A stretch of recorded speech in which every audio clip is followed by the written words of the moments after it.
Acendeu aí a câmera para vocês? Marcou que está gravando? Sim? Pois bem, mais uma vez, boa noite a todos. Que bom que vocês chegaram aqui a tempo para a gente começar junto. Né? Aqui na minha tela tem o Fábio, o Osmar, a presidenta Luzanira, Ingrid e a Fabi. Não sei se de repente mais alguém vai chegando e a gente vai conversando aqui, vai incluindo na história. O Marcos também. Estou vendo aqui que chegou. Deixa eu ver se eu adapto aqui de forma que eu vejo o máximo de gente possível. É bom ver vocês e acompanhando pelos rostos de vocês, mesmo que seja foto, como no caso da Ingrid e da Fabi. Boa noite, Marcos. Ligou a câmera aí, bacana. Tudo Boa bem, meus noite. amigos? Hoje a gente dá continuidade aos nossos estudos em direito constitucional, especialmente voltado para a hermenêutica, para a interpretação constitucional. Vocês que estão acompanhando aí desde o primeiro episódio da saga, vocês sabem que inicialmente nós fizemos um aporte histórico, viemos fazendo toda uma trajetória para introduzir a ideia de constitucionalismo, entender de onde essa ideia veio, como ela nos alcançou, e, na sequência, como essa ideia de constitucionalismo, que significa a racionalização do poder, a limitação do poder, a garantia de direitos fundamentais, como tudo isso se encapsulou num documento chamado Constituição. E nós tivemos a segunda aula, uma aula específica para nós entendermos o que é Constituição, quais as características da Constituição, a partir de que sentidos, de que perspectivas essa Constituição pode ser vista, pode ser identificada. E aí, ontem, nós começamos a ver como se faz a leitura da Constituição, considerando que ela é um documento com características distintas da legislação em geral. Então, por consequência, a leitura da Constituição, a interpretação que se faz dessa Constituição também se dá por mecanismos distintos. E ontem nós vimos métodos de interpretação, sobretudo desenvolvidos pela doutrina alemã, e vimos também alguns dos princípios, dos instrumentos utilizados para a interpretação da Constituição. Hoje, nós seguimos também nesses estudos sobre hermenêutica, sobre interpretação constitucional. E o nosso objetivo, já inicial, é entrar num tema que nos pode soar polêmico. Eu passei o slide só para conferir, passou aí para vocês também, certo? Ok. Que seria a criação judicial do direito. A gente sabe que quem cria direito, quem legisla, por óbvio, é o Poder Legislativo. Cabe ao Poder Legislativo legislar, fiscalizar o Poder Executivo, cabe ao Executivo executar, administrar, e cabe ao Poder Judiciário julgar. Não obstante, como nós já vimos em episódios anteriores na sala de aula, há funções típicas e há funções atípicas, mas essas são as funções essencialmente típicas desses poderes, desses segmentos que são abertos a partir de um poder único que emana do povo. Agora, quando a gente coloca uma tela como essa e considera a possibilidade de que o próprio Poder Judiciário crie direito, que o próprio Poder Judiciário normatize, isso sempre vai nos soar, no mínimo, estranho. Mas o fato é que cada vez mais se tem caminhados, nós temos nos enveredado, não apenas aqui no Brasil, que nós temos uma corte muito poderosa, há quem diga que é a corte mais poderosa do mundo, no sentido de número de competências, de alcance de poder decisório, mas o fato é que esse não é um fenômeno exclusivo do Brasil. Em outras tantas civilizações, outros tantos estados, nós também podemos verificar esse mesmo fenômeno, em que se observa uma hipertrofiação do Poder Judiciário, acampando vários espaços, decidindo, sobretudo, inclusive em terreno político, que não parece ser o hábitat próprio do Poder Judiciário. E o que justificaria isso?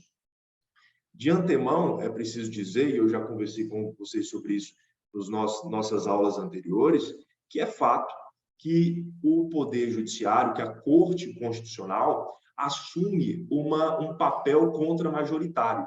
E quem lhe deu esse papel contramajoritário foi a própria Constituição, ao lhe permitir fazer controle de constitucionalidade. E fazer controle de constitucionalidade significa verificar se a lei produzida pelo Legislativo, que representa o eleitorado, está ou não está de acordo com a Constituição. E se chegando à conclusão de que não está de acordo com a Constituição, essa lei, por mais que tenha vindo dos representantes do povo e que representem, por consequência, por tabela, a maioria, essa lei pode ser declarada inconstitucional. Então, por isso, precisamos reconhecer que, de fato, o Poder Judiciário dispõe de um papel contramajoritário, que em algumas circunstâncias vai contra a maioria, que representa aquilo que foi produzido pelo Poder Legislativo. Agora, há outros contextos também em que a gente observa uma feição, uma postura ativista do Poder Judiciário, normatizando em alguns dos seus julgados. E é esse problema, essa questão que nós vamos tentar aqui, ainda que superficialmente, desvendar um pouco hoje. Você tem aí na sua tela esse quadro de possibilidades de criação judicial do direito. Criação do direito pelo Poder Judiciário. Ontem eu falei para vocês sobre essa espécie de interpretação, que é a interpretação conforme, que é a mais básica, ou seja, verificar se a lei está em conformidade com a Constituição. Não estando em conformidade com a Constituição, pode ser que o texto dessa lei seja suprimido ou não, porque às vezes há interpretação conforme, com ou sem supressão do texto.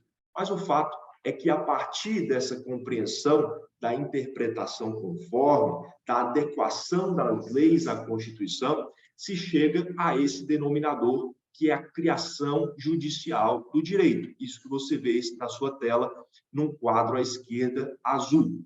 A partir desse quadro, nós abrimos duas setas, duas possibilidades. A primeira delas, decisões interpretativas em sentido estrito. E a segunda, já num tom, no mínimo, sugestivo, decisões manipuladoras, ou manipulativas, ou normativas, que poderiam advir do Poder Judiciário. No primeiro quadro, soa-nos que essas decisões interpretativas em sentido estrito ainda poderiam se acampar na postura de legislador negativo que nós costumeiramente observamos no Poder Judiciário. Afinal de contas, ao declarar a inconstitucionalidade de uma lei, o Poder Judiciário está assumindo uma postura de legislador negativo, retirando da ordem jurídica aquilo que foi considerado inconstitucional. Agora, na segunda seta, decisões manipuladoras, há uma postura ativa, de legislação ativa, e essas nuances que nós temos a pretensão aqui de discernir. No primeiro quadro, decisões interpretativas em sentido estrito, elas ainda se dividem em duas espécies: sentenças interpretativas de rechaço e sentenças interpretativas de aceitação. Nesse aspecto, nesse âmbito, o Poder Judiciário, a Corte Constitucional, estaria trabalhando com a interpretação da norma, considerando aquela que seria uma interpretação condizente, compatível com a Constituição, e aquela que não seria uma decisão compatível com a Constituição. Nessa primeira hipótese de sentença interpretativa de rechaço, o Poder Judiciário, ao se deparar com determinada demanda, considera uma interpretação, ante duas ou mais interpretações, considera uma delas condizente com a Constituição. E as outras interpretações, todas elas, a Corte Constitucional simplesmente rechaça. A Corte Constitucional está dizendo: se não é com a minha interpretação, não será com interpretação nenhuma, porque todas as outras interpretações eu rechaço. É aquela velha história do menino na rua que é o dono da bola, mas que não sabe jogar bola.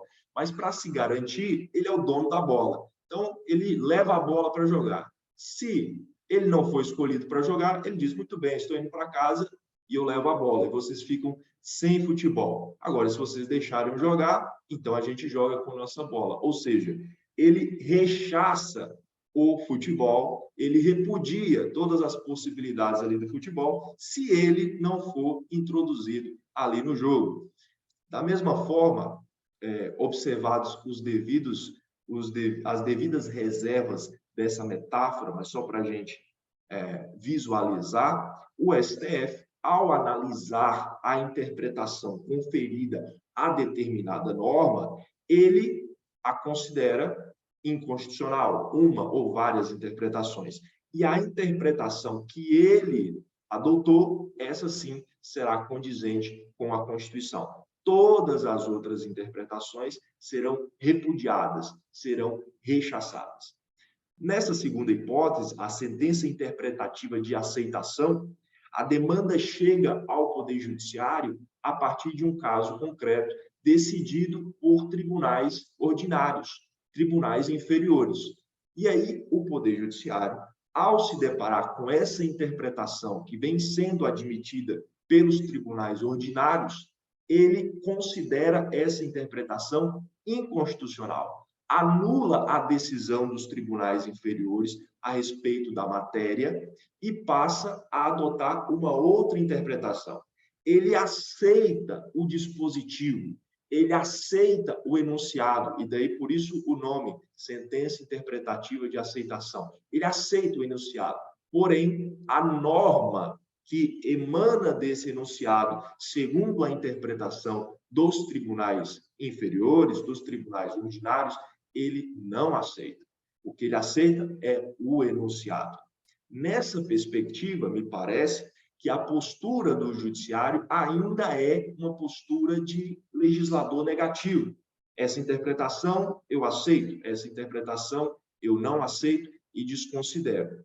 Porém, no segundo quadro de decisões manipuladoras, guardem essa palavra, que é forte, ou também chamada de decisões normativas, o Poder Judiciário vai mais além.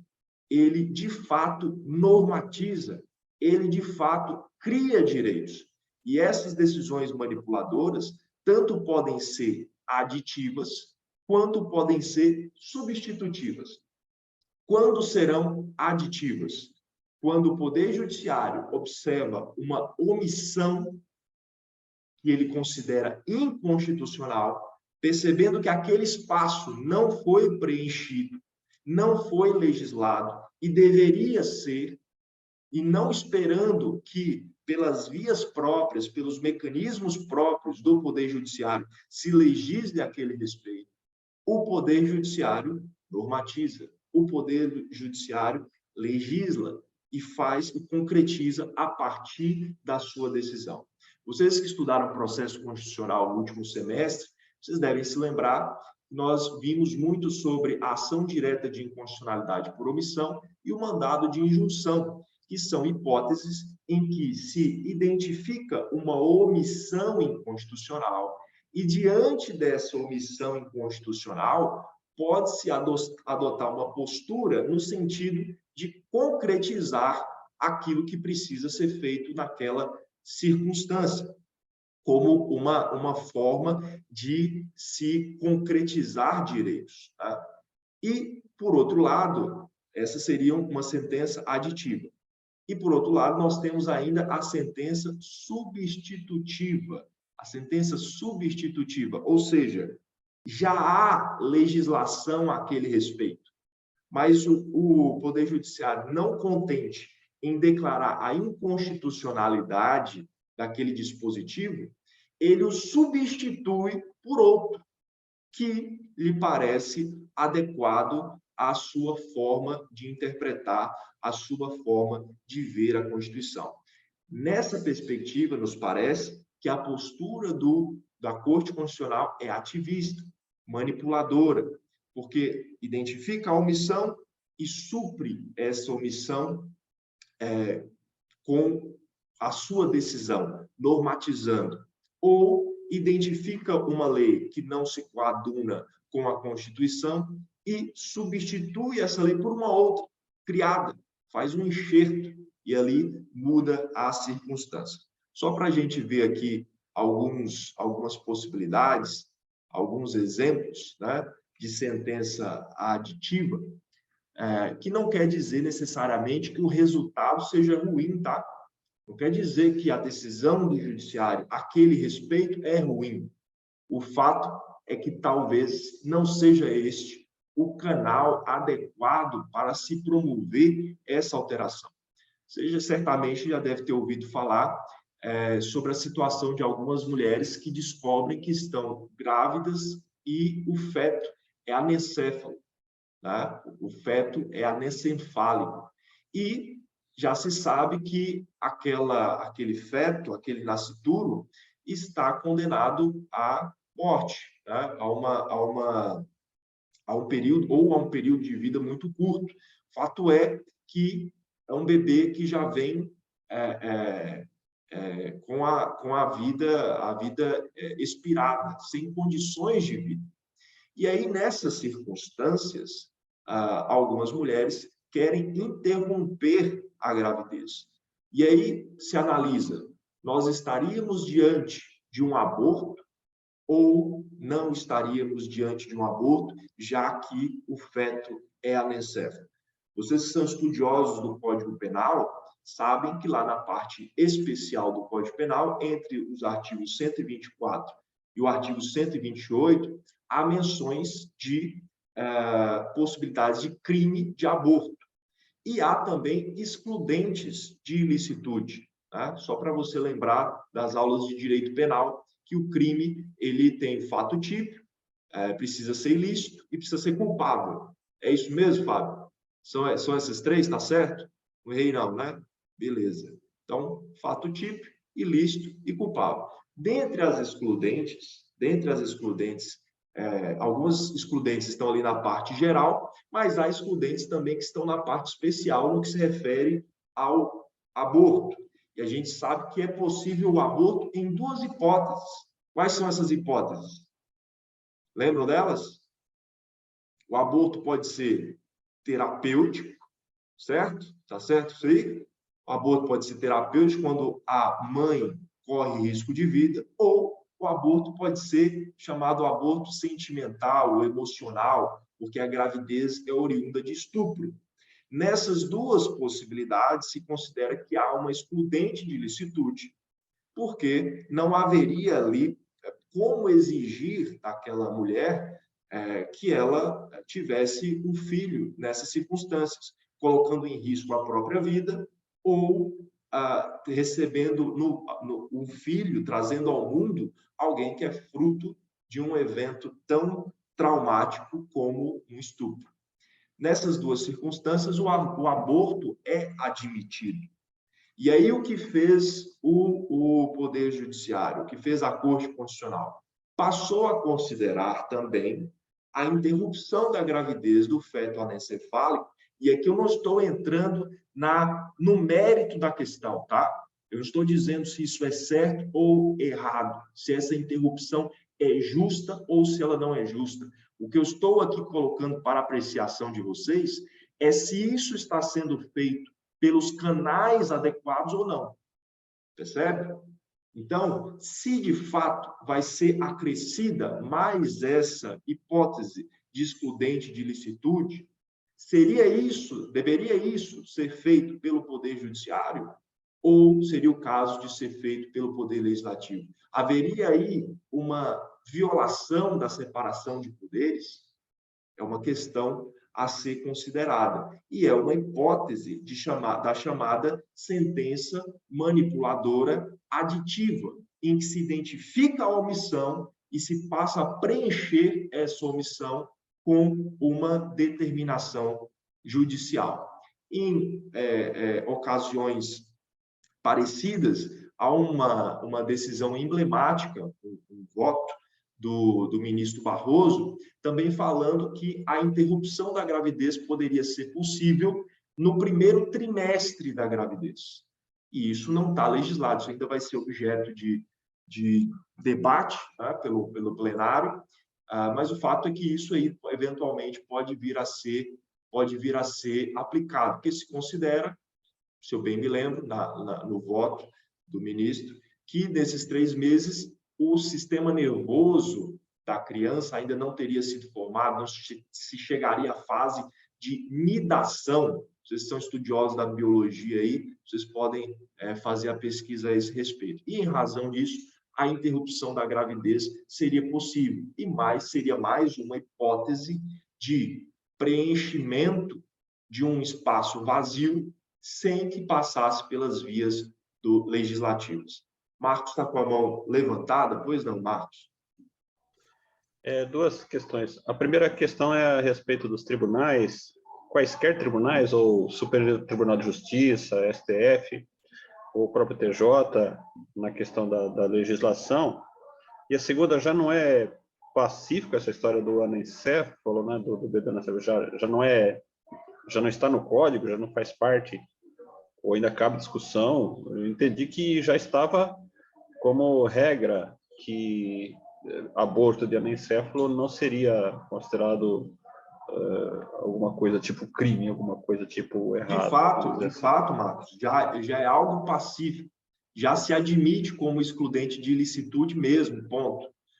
Agora, a questão que a gente suscita é, isso deveria vir, e eu não estou aqui colocando a minha posição, é só suscitando a reflexão, isso deveria vir do Poder Judiciário, essa hipótese, ou isso deveria ser objeto de atividade legislativa, de atividade congressual? O que a gente observa é que, para que alguns temas mais polêmicos, sobretudo, há uma inércia do Poder Legislativo, que é uma inércia intencional, aguardando pela posição do Poder Judiciário para que eles não se comprometam e, por consequência, não coloquem em xeque os seus próprios mandatos, porque essas questões relacionadas ao aborto, elas têm um viés religioso muito forte. E os parlamentares sabem que essas questões religiosas, de alguma forma, podem vir a comprometer frações do seu eleitorado.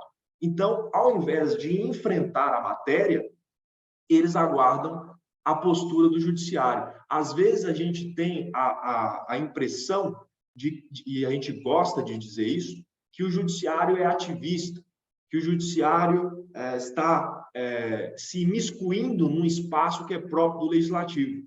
Mas, às vezes, a gente também se esquece de pensar que, propositalmente, muitas vezes, o legislativo recolhe as mãos e deixa levar para que o judiciário, que não precisa de voto de ninguém, decida. E aí, aquilo que era para ser normatizado, que era para passar por uma discussão pública e que, por consequência, compromete a democracia, é decidido pelo Poder Judiciário. Então, veja, eu não coloco aqui em xeque a justiça das decisões, nem questiono o mérito, seja no que se refere ao feto anencefalo, seja no que se refere à interrupção da gravidez no primeiro trimestre.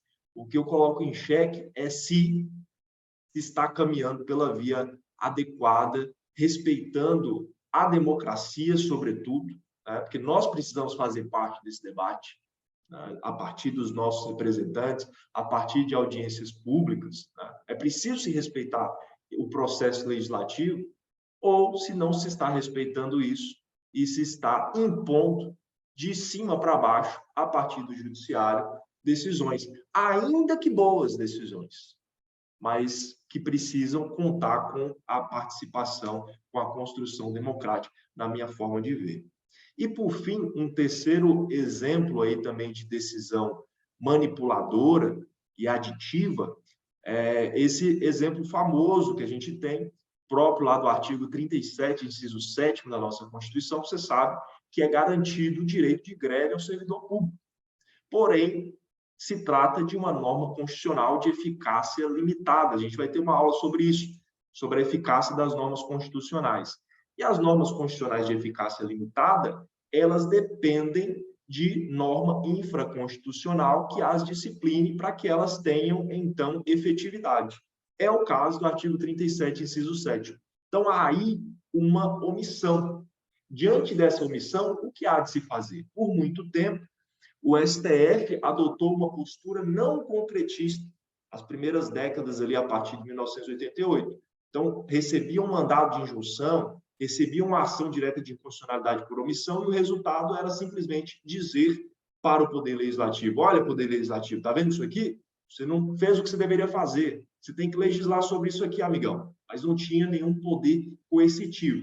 À medida que essa estrutura de criação judicial do direito foi amadurecendo, foi crescendo, foi sendo encorpando, se chegou hoje a uma postura concretista, em que ou se dá um prazo para o poder Legislativo legislar, e se ele não legislar nesse período, a decisão do Poder Judiciário passa a ter efeitos práticos, uma postura concretista intermediária, ou às vezes é uma postura concretista direta, e se faz acontecer com o que se tem em mãos, né? Concretista geral, inclusive, como foi o caso da greve dos servidores públicos, que passou a ser disciplinada a partir do judiciário pela lei que disciplina a greve dos trabalhadores, dos empregados, dos seletistas. Deveria-se ter uma lei própria para a greve dos servidores públicos, mas isso interessa a quem? Eis a questão. O fato é que não se tem essa lei ainda hoje, e por conta disso é aplicado, segundo as decisões do Poder Judiciário, é aplicada a lei dos trabalhadores convencionais, né? Dos empregados, dos seletistas, enfim. Em todas essas hipóteses, como a gente pode observar, há uma omissão, essa omissão é considerada inconstitucional, e aí o Poder Judiciário vai lá e ocupa o espaço. O que mais?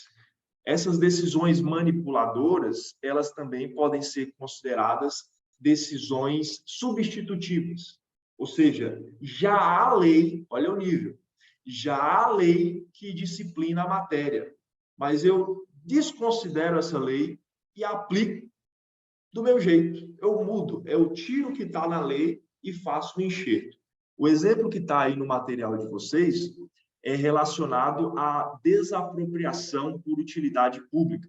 Vocês sabem que, em algumas circunstâncias, a propriedade, que nenhum direito é absoluto, então, nem a vida é um direito absoluto, muito menos a propriedade privada. Em algumas situações, a propriedade, em prol de um bem público, ela pode ser desapropriada. Vocês sabem disso, né? Então, vamos fazer uma ampliação da rodovia, vamos fazer um anel, vamos fazer, sei lá, as áreas privadas de particulares que estão nessa área, elas podem ser acampadas. É claro, essas pessoas serão indenizadas. Com indenização, segundo a Constituição, justa, prévia e em dinheiro. Justa, prévia e em dinheiro. É assim que funciona. E aí, o Estado, ou até mesmo empresas privadas, concessionárias de serviço público, ajuizam a ação de desapropriação e, a fim de já ter acesso à área, já ter emissão na posse antecipada, prévia, depositam um valor em juízo correspondente àquilo que eles consideram, segundo a sua avaliação técnica, que vale a área. Mas pode ser que tempos depois, quando vem a sentença mesmo desapropriando, diga: olha, você depositou aqui em juízo R$1 milhão por essa área. Mas, a bem da verdade, a área vale 2 milhões. E durante todo o processo, você já estava tendo acesso à área. Em razão disso, daquele momento até este momento, momento em que você pediu a emissão na posse, que foi franqueada, você depositou 1 milhão, e até agora que nós chegamos à conclusão de que, na verdade, a área vale 2 milhões, nós temos que computar o que entre um momento e outro? Juros. Nós temos que computar juros. Muito bem. Há uma lei sobre desapropriação, um decreto, a bem da verdade, da década de 40, o ano 1941, e lá diz que esses juros deveriam ser computados na ordem de 6% ao ano. 6% ao ano. Há lei sobre isso. Mas aí, numa determinada situação, que hoje já até se mudou a interpretação a esse respeito, mas eu faço menção aqui apenas a título exemplificativo, o STF chegou à compreensão de que esses 6% ao ano não correspondiam a um pagamento justo por aquela área, a uma indenização justa por aquela área. E passou a aplicar a sua própria súmula, dizendo que deveria ser respeitado não apenas 6% ao ano desse período entre a emissão da posse e a sentença, mas 12% ao ano. Mas veja, a lei, decreto, dizendo 6. Se você está insatisfeito com o 6, ninguém está dizendo que o 6 está certo. Mas se você está insatisfeito com o 6, que o legislativo mude. Mas não foi isso que aconteceu naquela ocasião. O Poder Judiciário desconsiderou 6 e passou a aplicar 12. E pronto. E simples assim. Entende? Essa que é a questão que precisa ser objeto da nossa apreciação, objeto da nossa análise, e que, nesse caso, representaria uma criação judicial do direito, uma decisão manipuladora, manipulativa, em caráter substitutivo. Na primeira hipótese, o que se identifica é uma omissão. E aí se adiciona, por isso aditiva, se adiciona, se concretiza algo a partir de determinação judicial. Nessa segunda hipótese, já há algo no lugar, mas se desconsidera aquilo e se aplica outra coisa. Então, é normatizar, assim, na cara dura mesmo, cara de pau. Tá? E depois esse caso mudou, amadureceu, teve outros desdobramentos, mas o fato é que é considerado uma hipótese de decisão manipuladora substitutiva. Tá bom? Vamos aqui avançar para um outro tema. Tá? Vencemos essa primeira parte sobre criação judicial do direito, aquele quadro que está no material de vocês. E aqui um tema muito pontual nessa ideia de interpretação, porque, às vezes, mesmo aplicando a Constituição e os princípios disponíveis e as regras disponíveis pela Constituição, quando se defronta com a realidade, o princípio ou a regra, tal como acaba não sendo possível de ser aplicado. Então, se aplica no melhor possível, diante dessa lacuna. Eu já trabalhei esse exemplo com vocês em outras ocasiões, quando nós estávamos falando sobre inconstitucionalidade progressiva. O pessoal de processo constitucional aí talvez se lembre. Eu fiz menção a esse exemplo da Defensoria Pública, que, infelizmente, ainda é um órgão sucateado no Brasil. Enquanto nós temos um Ministério Público forte ou relativamente forte, com amplo alcance, nós temos defensorias públicas incipientes, que não conseguem atender à demanda da sociedade. Você sabe, a Defensoria Pública é um órgão que se destina à tutela dos hipossuficientes, das pessoas carentes. E tanto é prova de que a Defensoria Pública não costuma ter condições de atender a sua demanda, que ela acaba fazendo convênio com a OAB para que os advogados disponíveis também cumpram esse papel. Mas o fato é que a Defensoria Pública não tem ainda estrutura tal qual tem, por exemplo, o Ministério Público. E aí, diante dessa questão, se vê a postura do chamado prazo em dobro.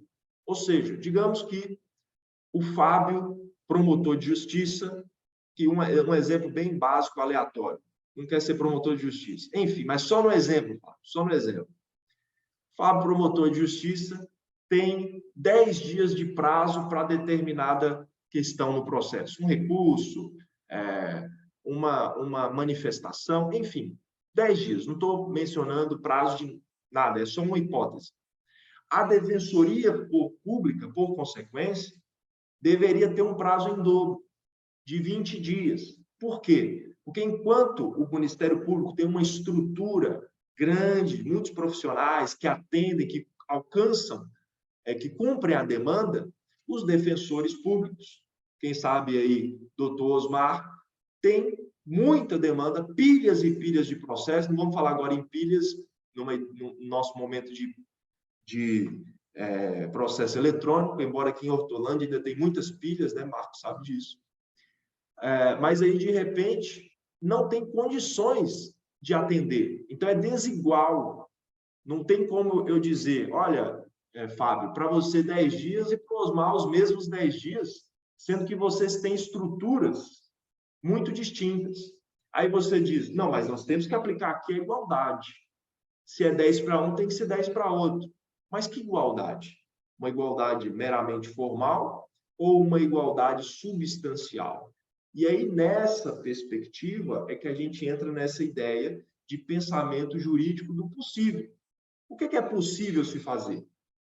É possível que Defensoria Pública e Ministério Público contem com os mesmos prazos? Isso vai funcionar? Isso vai ser possível? Ou eu aguento as pontas até que a Defensoria Pública, queira Deus, um dia isso aconteça, tenha estrutura que atenda a grandiosidade da sua missão e possa atender a população, e aí sim, eu digo, Fábio, você MP, 10 dias. Osmar, Defensoria Pública, 10 dias. Mas enquanto isso não acontece, né, é preciso ter essa modulação, essa interpretação que atenda, que considere o possível, que considere a necessidade, tenha essa flexibilidade para interpretar a norma. Daí essa ideia de ductibilidade do Gustavo Zagrebelsky, que a gente já conversou aqui em outras oportunidades. Marcos levantou a mão. Sem querer interromper a aula, só curiosidade, a gente às vezes manda 3 ofícios para a OAB, o curador especial não responde, mas eu dou alguma razão a eles, porque às vezes você é nomeado curador especial, é nomeado para alguém, o processo começou em 2007 e ele vai receber a certidão de honorários dele em 2022, imagina. Ou não. Eu acho que... Então, assim, eu acho que... Porque às vezes não paga. Forma de a forma de pagamento devia ser outra. Acho que são valores extremamente baixos.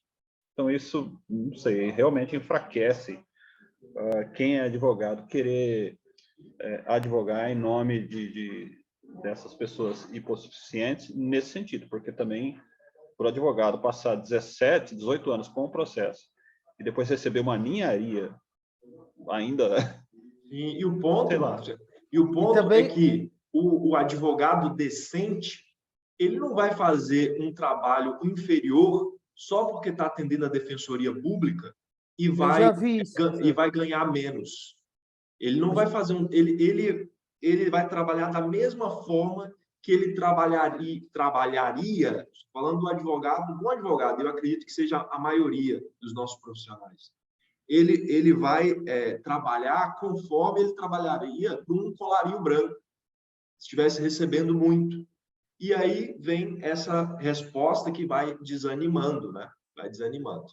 Mas, enfim, professor, bom seria eu acho que a gente chegue a uma defensoria forte. Pois não, Fábio? Infelizmente, em todos os processos que eu faço no estágio, a maioria dos advogados que estão conveniados com a defensoria faz as petições tudo. Triste, às vezes até bota deve ser o estagiário que está fazendo, porque não é possível, é triste. Então, lamentável, mas eu quero crer, viu, Fábio, que mesmo estes que passam pelas suas mãos são minoria. Defendo aqui a classe, tá? Eu acredito que a maioria dos advogados, eles têm essa postura independente. Claro que ninguém vive de ar, todo mundo precisa receber para poder custear a vida, e sua vida, a vida da família, enfim. Mas uma postura honesta é fazer o melhor possível, ou não receber, não pegar o processo. E se você pegar o processo para fazer de qualquer forma, ou melhor, não se inscrever na defensoria, porque uma vez que você se inscreve no convênio, você tem que admitir ou você tem que justificar, né? Enfim, mas o fato é que aqui no nosso pensamento jurídico do possível, nesse mundo tão abstrato e longe das necessidades mais prementes da sociedade, aqui se propõe essa estrutura flexível, dúctil para a interpretação da Constituição e para a interpretação do direito. Outra questão que é interessante quando se pensa em interpretação, em hermenêutica. Desacordo moral razoável. Haveria algumas áreas de intersecção de temas que poderiam ter inclinações para um ou para outro lado, ou para vários lados, numa ideia de pluralidade, e ainda assim contar com bons argumentos, plausíveis, coerentes, bem fundamentados, e a gente chega à compreensão que sim, que existem alguns temas que vai chegar o momento que o Poder Judiciário, ou seja, ou o Legislativo, enfim, vai decidir aquele respeito e não vai agradar a todos, né? E às vezes realmente não é possível agradar a todos. Uma coisa que sempre falavam lá em casa, na minha época de menino, que ficou bem na minha mente, é o seguinte, que não se conhece o caminho do sucesso, mas o caminho da derrota se conhece, que é querer agradar a todos, né? Que nem mesmo vai conseguir, é desejar agradar a todos. Isso aí, o caminho da derrota está certo. Enfim, o fato, voltando aqui para o nosso ponto, é que existem margens de alguns temas que a gente precisa admitir que sempre estarão num contexto de desacordo e que alguém vai precisar decidir aquele respeito como que vai funcionar e que não vai ser possível agradar a todos. Então, quando você pensa em interrupção da gestação, células tronco embrionárias que foram objeto de decisão lá atrás, em 2008, a Lei de Biossegurança de 2005, questões relacionadas à eutanásia, ortotanásia, união homoafetiva, todos esses temas, fato é que, de alguma forma, vai pender para um lado ou para outro lado. Quando se coloca na mesa questões de ordem política, questões de ordem filosófica, questões de ordem religiosa, não será possível agradar a todos. Nós estaremos diante de desacordos morais razoáveis, com possibilidade de sustentação, de argumentação para ambos os lados. E uma interpretação madura da Constituição precisa considerar isso e tentar, na medida do possível, tá? Como diz aí o ministro Barroso, fazer com que as pessoas tenham autonomia para decidir sobre suas próprias vidas, sobre suas próprias crenças, e fugir da ideia de se impor algo ao outro, sobretudo nesses temas que podem ser classificados como desacordos morais razoáveis. Interrupção da gestação, né? O aborto, isso aí deve ser legalizado? Não deve ser legalizado? Questões de drogas, células tronco embrionárias, estaria de fato violando a vida? Já haveria vida antes do nascimento? Eutanásia deveria permitir que as pessoas dessem fim à própria vida por uma decisão, estão sofrendo, querem dar fim à vida, e aí você coloca na mesa a dignidade da pessoa humana. Você pode construir linhas argumentativas a partir da dignidade da pessoa humana para em distintas vertentes, né? Então, são desacordos morais razoáveis que precisam ser amadurecidos pela sociedade e decididos, na medida do possível, de forma democrática e de forma que, ainda que democrática, preservando, né, a decisão da maioria, que se respeite as minorias. É difícil, é um desafio, mas faz parte dessa estrutura estatal em que estamos organizados, que é a estrutura democrática. Outro ponto que eu queria mencionar com vocês, estamos aqui fechando esse tema relacionado à hermenêutica, então estamos trazendo aqui alguns pontos aleatórios. Então, vimos primeiro a criação judicial do direito, vimos essa questão do desacordo moral razoável, e agora essa ideia de sociedade aberta dos intérpretes da Constituição. Então, quem interpreta a Constituição? A Constituição diz que o guardião da Constituição é o Supremo Tribunal Federal. E está certo, bacana, o Poder Judiciário, guardião da Constituição. Mas isso significa que outros grupos, as pessoas, a sociedade, não teriam espaço para se manifestar e construir argumentação e estrutura para a forma que se interpreta a Constituição. Me parece que esse não seria o caminho mais adequado. Tanto é que há um jurista famoso, Peter Habel, que ele trabalha essa ideia de sociedade aberta dos intérpretes. É uma sociedade que interpreta a Constituição não apenas a partir da ideia iluminada de algumas pessoas que estão na Corte Constitucional, mas que procura ouvir a sociedade, que procura ouvir os grupos, que procura ouvir as minorias, para se construir uma interpretação que, na medida do possível, atenda o interesse comum, que atenda a todos, ainda que na medida do possível. Então, é preciso considerar essa ideia de maior participação popular, o que conferiria, por consequência, maior legitimidade às decisões. Porque, veja, imagine que o chefe da sua empresa tome uma decisão a respeito de uma questão qualquer. E ele simplesmente chega no primeiro dia e diz, vai funcionar assim. E as pessoas obedecem. E pode ser que elas discordem ou não, mas elas vão seguir e vão ficar um pouco intimidadas porque é aquela figura autoritária do chefe. Agora, imagine uma outra hipótese.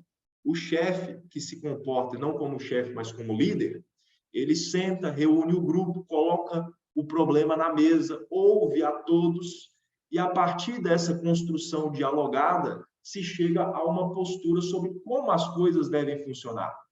Uma vez que se chegou a uma decisão e que todos participaram, essa decisão, por consequência, ela conta com mais força, com mais legitimidade, com mais fundamento, com mais credibilidade do que aquela decisão que veio isolada, de uma pessoa só. Então, é melhor para o todo, é melhor para a instituição, é melhor para a empresa, nesse caso, melhor para o país, quando o todo constrói essa decisão. Acaba sendo uma decisão mais legítima, que tende a ser também mais cumprida. Então, essa ideia de sociedade aberta dos intérpretes da Constituição é uma ideia que faz prevalecer a democracia e que tende a ser boa para todos, né? Não boa para alguns grupos. É importante que as pessoas elas se sintam ouvidas. E nessa linha de sociedade aberta dos intérpretes é que se tem, aqui no Brasil, por exemplo, essas possibilidades de audiências públicas, o chamado amicus curiae. Vocês que estudaram o processo constitucional mais recentemente sabem que em alguns processos são admitidos no processo esse chamado amigo da corte, amigo do tribunal, para que ele seja ouvido, apresente o seu parecer e contribua com a decisão do tribunal. O artigo 103 da Constituição apresenta os legitimados para o controle de constitucionalidade em abstrato. Vocês já devem se lembrar disso também. E é um rol taxado. E a abertura para a sociedade, considero eu, que é uma abertura pequena e que privilegia as estruturas corporativas e não necessariamente as estruturas, as organizações, os grupos que defendem direitos fundamentais, que deveria ser a essência do controle de constitucionalidade operado pelo Supremo Tribunal Federal. Em razão disso, inclusive, até conversava com o Fábio, não sei se hoje ou ontem, que eu apresentei um projeto de pesquisa, né, uma tese doutoral na Universidade, na PUC de São Paulo, para que seja ampliado esse rol de legitimados para controle normativo abstrato. Então, estamos construindo as ideias para ver o que pode ser feito a esse respeito, para que seja democratizado, inclusive, o controle abstrato de constitucionalidade. Mas isso é pano para manga para a gente conversar numa outra oportunidade.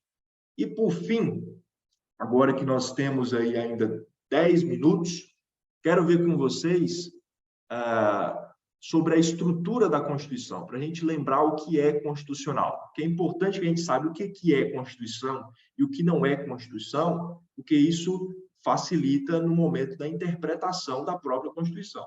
Se a gente não sabe o que é, o que não é, com o que pode contar, com o que não pode, a gente pode incorrer em algum equívoco. Então, nós vimos hoje, vejam, temas diversos a respeito da hermenêutica constitucional, desde criação judicial do direito, a questões de flexibilização, pensamento do possível em nível constitucional, né? Vimos toda essa ideia aí de ampliação da legitimação do rol de intérpretes da Constituição. Todos esses são temas diferentes, mas que convergem para um núcleo comum, que é um núcleo de interpretação da Constituição, de compreensão da Constituição. E a gente conclui aqui hoje sobre a ideia de estrutura da Constituição. Como é formada a nossa Constituição? A nossa Constituição, eu já disse isso em aulas anteriores, ela é dividida em 3 partes. Ela tem o preâmbulo, que é aquele texto curto, no início da Constituição, daí vem todos os artigos, 250 artigos, e, na sequência, vem o ato das disposições constitucionais transitórias. São 3 partes. Porém, o preâmbulo não tem força normativa, né? E não tendo força normativa, a partir do preâmbulo não se faz controle de constitucionalidade. O preâmbulo ele não precisa ser reproduzido nas constituições estaduais e assim por diante. Inclusive, um tema que ganhou destaque anos atrás foi a questão da invocação de Deus no preâmbulo. Nós sabemos que o nosso Estado é um Estado laico, né? É um Estado que, no que se refere à religião, assume uma postura neutra. Mas isso não significa que o nosso Estado ele tem uma postura de hostilidade quanto à religião. Há aqui laicidade, mas não laicismo, né? Marcos, que é estudioso da língua, sabe que esse sufixo aí, ismo, é uma ideia de pejorativo, né? É isso, Marcos? Então, nós temos laicidade, mas nós não temos laicismo, certo? Então, tudo bem que no nosso preâmbulo se invoque o nome de Deus. Essa é a minha forma de interpretar. Você fique muito à vontade para ter a sua forma de interpretar também. Mas o fato é que, independente disso, se invoca ou se não se invoca o nome de Deus no preâmbulo, o certo é que o preâmbulo não tem força normativa. E não tendo força normativa, ele não precisa ser reproduzido nas constituições estaduais, a partir dele não se faz controle de constitucionalidade e assim por diante. Agora, o que muita gente confunde é a natureza do ADCT, o ato das disposições constitucionais transitórias, porque tem muita gente que acha que aquilo ali não é Constituição, não. E é. O ADCT é tão norma constitucional quanto o corpo, os artigos, o artigo 1º, o artigo 20, o artigo 100, é tão Constituição quanto. Então, você utiliza tanto o corpo da Constituição quanto o ADCT para fazer controle de constitucionalidade, tá? Então, lembre-se disso. Então, tá aí, a natureza jurídica do ADCT é norma constitucional e, como é um ato de disposições constitucionais transitórias, aquilo que está lá por um tempo, né? Disciplina alguma questão jurídica no seu período de transição, mas vai chegar um momento, ao menos em regra, que aquela norma que está no ADCT, ela vai perder o efeito, ela até vai continuar lá, mas ela vai ter exaurido, essa é a palavra, porque é a palavra que vai cair na sua prova, é a palavra que vai estar na sua doutrina, então guarde isso. Aquele texto, ele vai chegar no exaurimento. E uma vez que ele chegou a ser exaurido, então ele está imune ao poder de reforma. Então não vai vir o poder constituinte, derivado, reformador, mexer naquele texto que está lá, mas ele já não tem mais efeito, ele exauriu. Agora, se ele estiver em vigor, aí ok, pode se sujeitar a uma eventual emenda ao poder de reforma. E para fechar aqui o pacote, o nosso combo, quais são as consequências, porque agora a gente já sabe, não esqueçam isso, gente, por favor.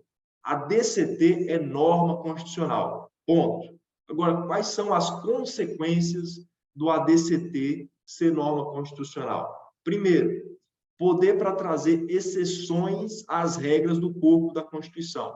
Então, se o ADCT tem a mesma força de uma norma do corpo da Constituição, e se o ADCT tratar a matéria de maneira mais específica, de maneira mais pontual, excepcionar aquilo que consta do corpo, tudo bem, isso pode ser feito. Por quê? Porque o ADCT é norma constitucional.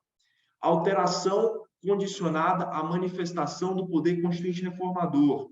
A DCT não é lei, a DCT é norma constitucional. Então, se você vai mexer na norma constitucional, se você vai emendar, então você vai precisar passar pelo crivo da emenda à Constituição, nos termos do artigo 60 da Constituição Federal. 3/5, em 2 casas, em 2 turnos, tá? Aquilo tudo que você aprendeu lá no artigo 60 da Constituição.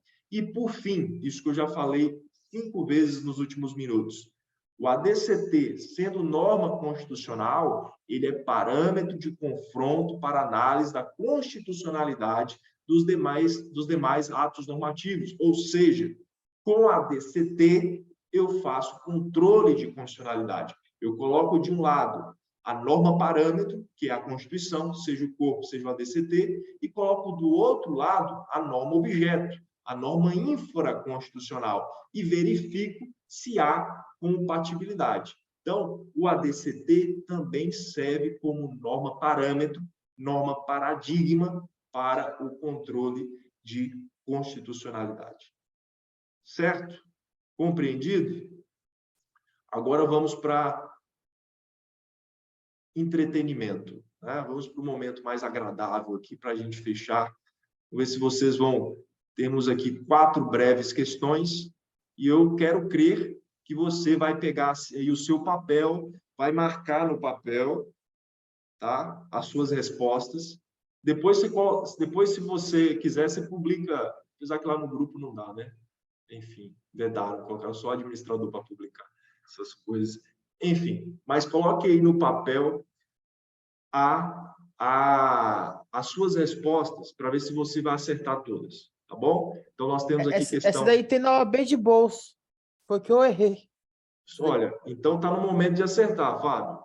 Agora você já sabe a resposta, não diga para a galera. Guarde aí um pouquinho, né? Mas, veja, com a informação que eu passei para vocês há 2 minutos, vocês respondem essa questão. A não ser que você não prestou atenção. Mas se você prestou atenção no que eu disse há 2 minutos atrás, você responde essa questão. Vou pedir aí o Osmar para fazer a leitura para a gente. Pode ser, Osmar? E aí, na sequência, a gente vai comentando. Por favor. Carlos pleiteia determinado direito que fora regulado de forma mais genérica no corpo principal da CF de 88 e de forma mais específica no ato das disposições constitucionais transitórias, o ADCT. O problema é que o corpo principal da Constituição da República e o ADCT estabelece soluções jurídicas diversas, sendo que ambas as normas poderiam incidir na situação concreta. Carlos, diante do problema, consulta um advogado para saber se a solução do seu caso deve ser regida pela norma genérica oferecida pelo corpo principal da Constituição da República ou pela norma específica oferecida pelo ADCT. Com base na Constituição, assinale a opção que apresenta a proposta correta dada pelo advogado. A. Como o corpo principal da CF possui hierarquia superior a todas as demais normas do sistema jurídico, deve ser aplicado afastada a aplicação das normas do ADCT. B. Como o ADCT possui o mesmo status jurídico das demais normas do corpo principal da CF, a norma específica do ADCT deve ser aplicada no caso concreto. C. Como a ADCT possui hierarquia legal, não pode ser afastada a solução normativa presente na CF 88. D. Como a ADCT possui caráter temporário, não é possível que venha a reger qualquer caso concreto, posto que sua eficácia está exaurida. E aí, gente? O que a gente conversou há pouco, responde essa questão ou não responde? Sim. Responde, né? E qual é a resposta certa? Marque aí no seu papel. Antes de alguém mencionar, agora é aquela coisa, na confiança. Marque aí no seu papel a sua resposta. Agora, todo mundo já marcou? Pode dizer. E aí? Quem quer responder? B? B? Letra B de bola. Tá certo disso, Marcos? Não, mas assim, Letra A.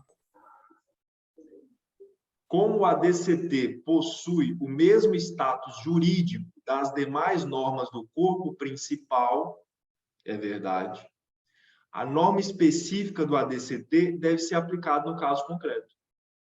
Certo, perfeito. Resposta certa. É o que a gente aprendeu. E o Fábio errou. Por que você errou isso, Fábio? Você ainda não sabia qual era a natureza do ADCT, foi isso? Ah, a gente aprendeu no primeiro ano. Eu tô fazendo Esqueceu. cronograma e aí eu. Tá certo. Mas agora essa você não erra mais. Não, essa não. Agora ficou marcado. Muito bem. Próxima.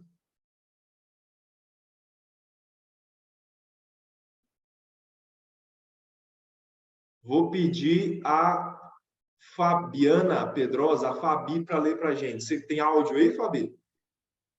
Tenho sim, Pro. Por favor. O diretor da Unidade Prisional de Segurança Máxima, ABC, expede uma portaria vedando, no âmbito da referida entidade de internação coletiva, quaisquer práticas de cunho religioso direcionadas aos presos, apresentando como motivo para tal ato a necessidade de a administração pública ser laica.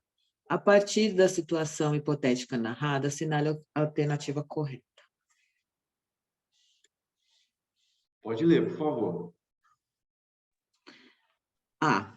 A motivação do ato administrativo encontra-se equivocada, uma vez que o preâmbulo da Constituição da República de 1988 faz expressa menção à proteção de Deus, também assegurando aos entes federados ampla liberdade para estabelecer e subvencionar os cultos religiosos e igrejas. B.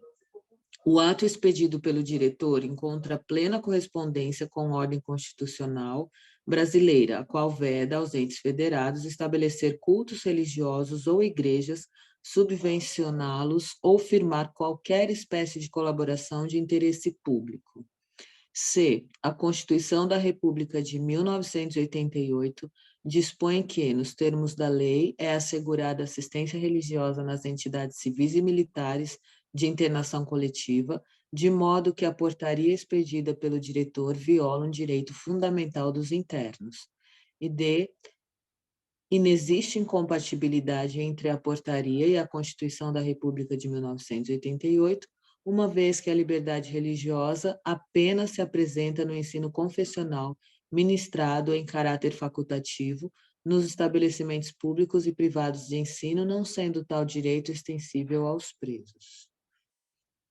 E aí, gente? Entenderam a questão? O que está em xeque aí? O diretor da unidade prisional expediu, né, essa portaria dizendo que os presos não poderiam ter assistência religiosa, porque o Estado é laico, e tendo o Estado laico, né, a unidade prisional é do Estado, então lá não poderia, segundo a tese dele, ter assistência religiosa. E aí? Que assertiva que está adequada? O que vocês assinalariam?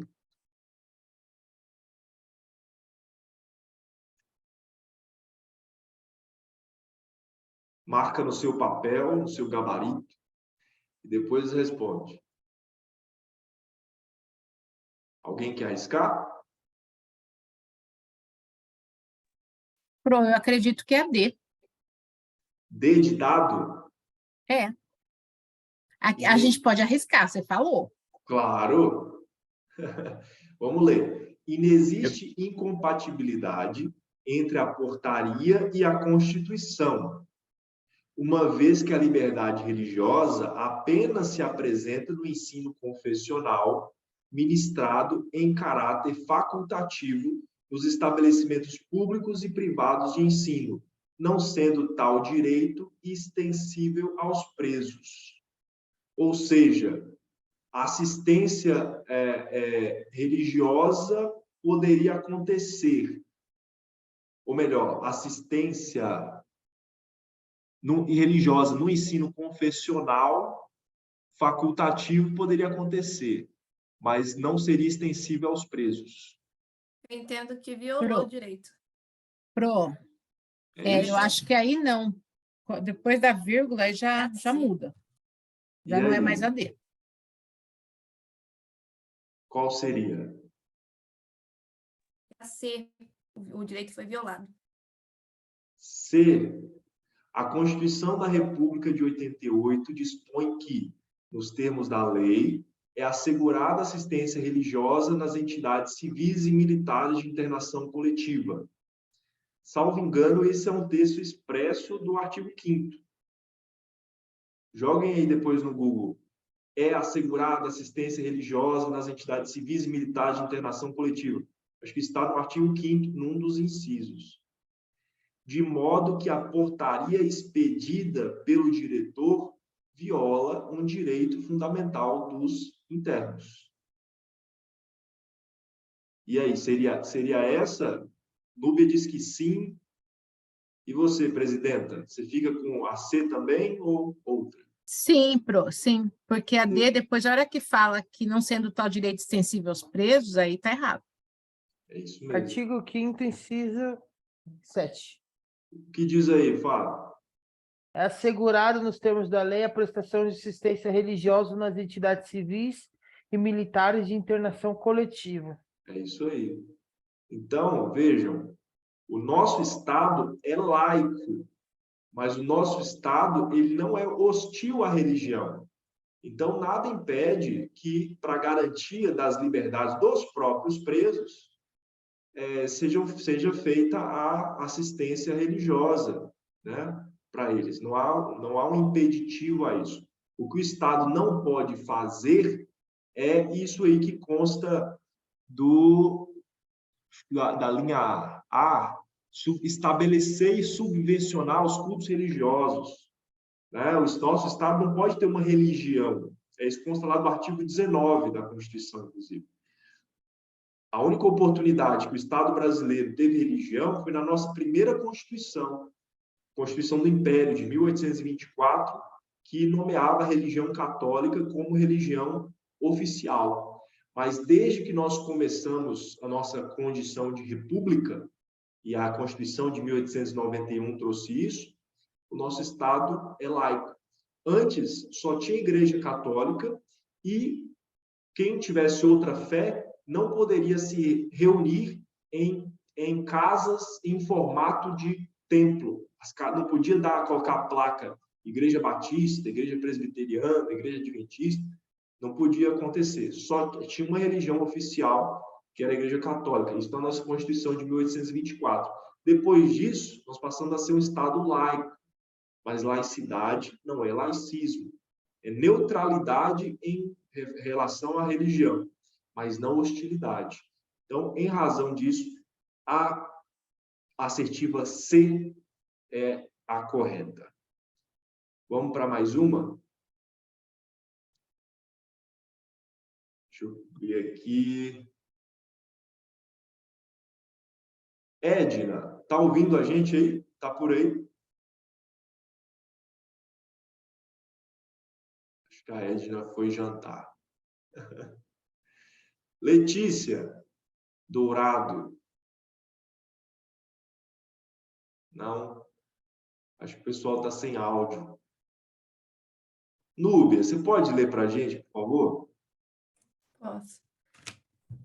Na hermenêutica constitucional, a doutrina sistematizou os princípios e métodos de interpretação que são utilizados pelo intérprete para extrair o verdadeiro significado da norma constitucional, bem como a sua correta aplicação e extensão.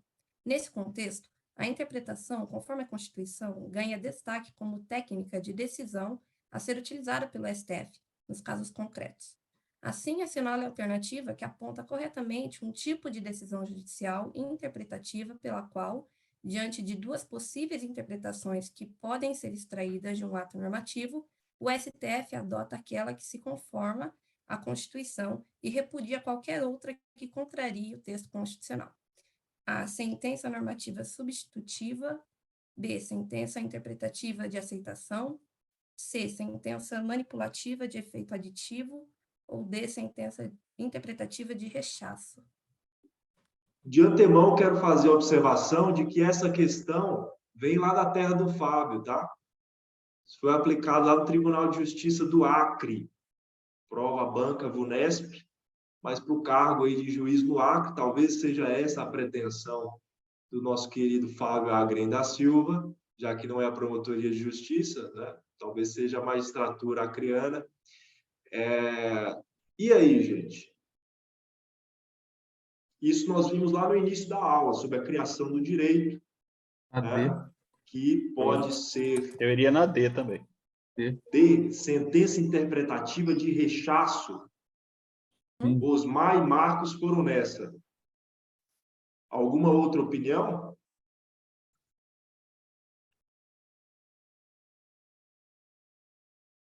Vou na D também. Como? D. Vou na D também. Só pela palavra, ó, repudia e rechaço, você já pode meio... Tudo bem, tá certo, que bom. Fábio aí acertando a questão direto da terra dele, né? Para todos nós, a resposta é, de fato, letra D de dado, sentença interpretativa de rechaço, que é o que a gente viu lá no começo, que elege-se uma forma de interpretar e todas as outras são repudiadas, são rechaçadas, né? Deixa eu ver se tem mais aqui. Essa é a última. Marcos, você pode ler para a gente concluir aqui os nossos trabalhos de hoje?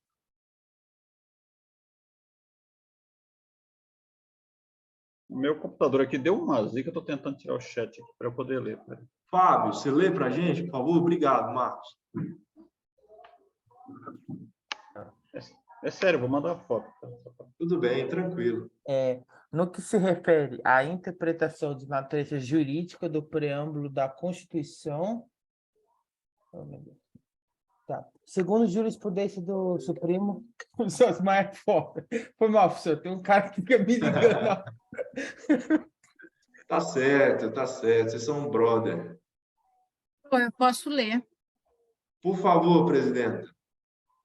No que se refere à interpretação da natureza jurídica do preâmbulo da Constituição, segundo jurisprudência do Supremo Tribunal Federal, é correto afirmar que: a. O preâmbulo da Constituição é normativo, apresentando a mesma natureza do articulado da Constituição e, consequentemente, serve como paradigma para a declaração de inconstitucionalidade. B. O preâmbulo da Constituição não constitui norma central, não tendo força normativa e, consequentemente, não servindo como paradigma para a declaração de inconstitucionalidade. C. O preâmbulo da Constituição possui natureza histórica e política, entretanto, se situa no âmbito dogmático e, consequentemente, serve como paradigma para a declaração de inconstitucionalidade. D. O preâmbulo da Constituição possui natureza interpretativa ou unificadora e traz sentido às categorias jurídicas da Constituição, e, portanto, trata-se de norma de reprodução obrigatória nas constituições estaduais. E aí? Vimos isso hoje. Questão da Defensoria Pública do Mato Grosso do Sul. Para você que quer morar lá em Bonito, hein? Coisa boa, hein? Eu vou de B também, pronto. B, eu acho que é B. B de bola? Alguém diverge? Falei B, eu achei B. B de bola. O preâmbulo da Constituição não constitui norma central, não tendo força normativa e, consequentemente, não servindo como paradigma para a declaração de inconstitucionalidade. E a resposta está corretíssima. Corretíssima. Parabéns, parabéns. Para vocês verem que aquilo que a gente está trabalhando, de fato, cai, né? Na OAB, na magistratura, nas defensorias. Estão de parabéns, ótimo desempenho aí, tá bom? Gente, por hoje é só. A nossa próxima aula é na segunda-feira, tá? A gente vai de segunda a quinta-feira. Então, na próxima segunda, a gente começa com a quinta aula. Então, aproveite esses dias até lá. Você que está com alguma aula atrasada, ouve a aula, acompanha, para na próxima semana estar todo mundo na mesma linha. E aí, quando a gente chegar na sexta aula, você vai perceber que na sequência vem várias questões aí no seu material, tanto da OAB quanto de concurso, para você treinar e fixar esse conteúdo que a gente trabalhou até aqui, tá bom? Um abraço para vocês, boa noite, bom descanso, bom final de semana, com moderação, tá bom, gente? Voltem todos bem aí para segunda-feira, tá bom? Um abraço, tchau, tchau. Valeu, tchau, tchau, obrigado. Boa noite.